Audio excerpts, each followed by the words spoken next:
Okay, to identify active network ports, I use PowerShell and run the command netstat-ano to display all active connections and listening ports along with their process IDs. Pick points 2 and explain. So, example of the ports, port 80 HTTP. Port 80 is used for HTTP traffic. It allows web server to communicate with browsers, meaning it is used when accessing websites that are not encrypted. Port 443 HTTPS.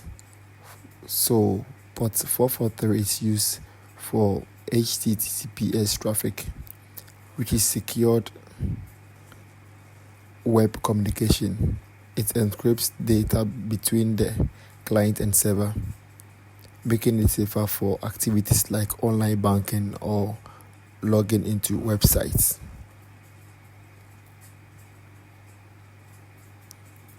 So next, I checked running services using the services to and PowerShell command, that is get-service, to show background processes running on the server.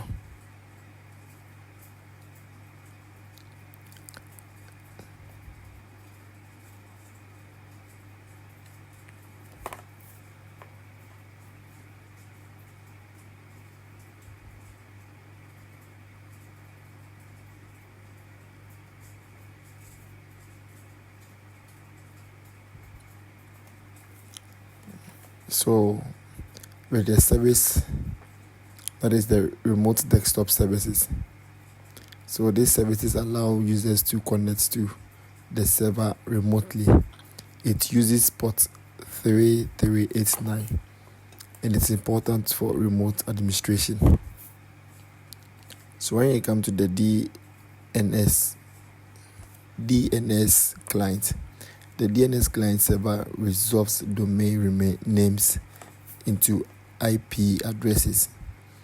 It helps the server communicate with other systems using human readable names instead of IP address.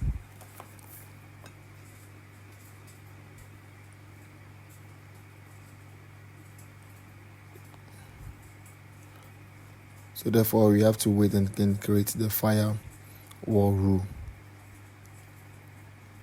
So you use the Windows Defender firewall rule.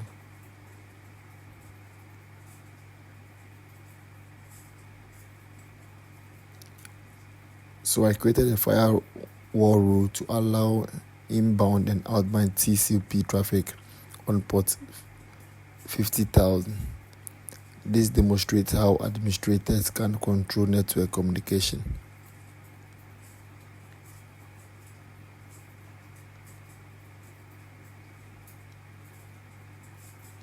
Finally, I created a scheduled task to check for Windows updates daily. This helps keep the system secure and up to date automatically.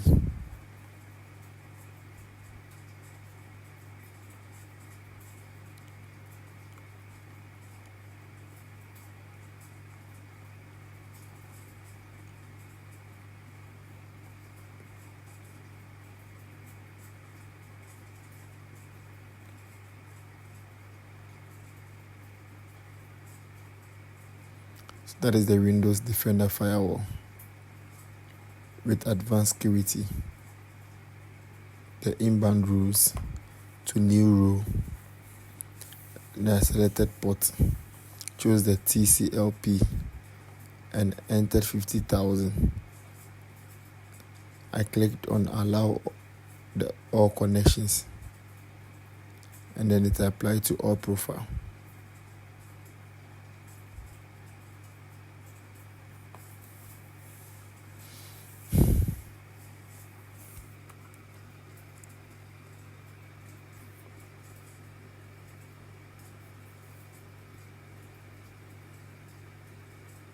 So you see me entering the 50,000 and I selected the TCP.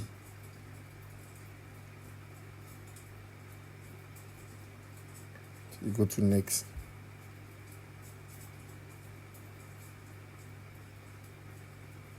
Allow all connections.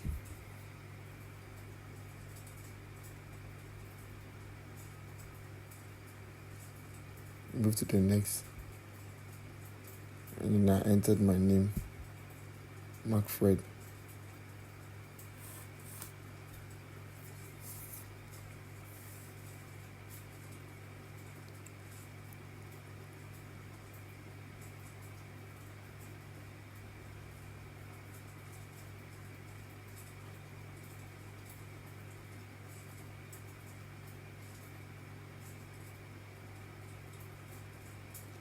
I clicked on finish.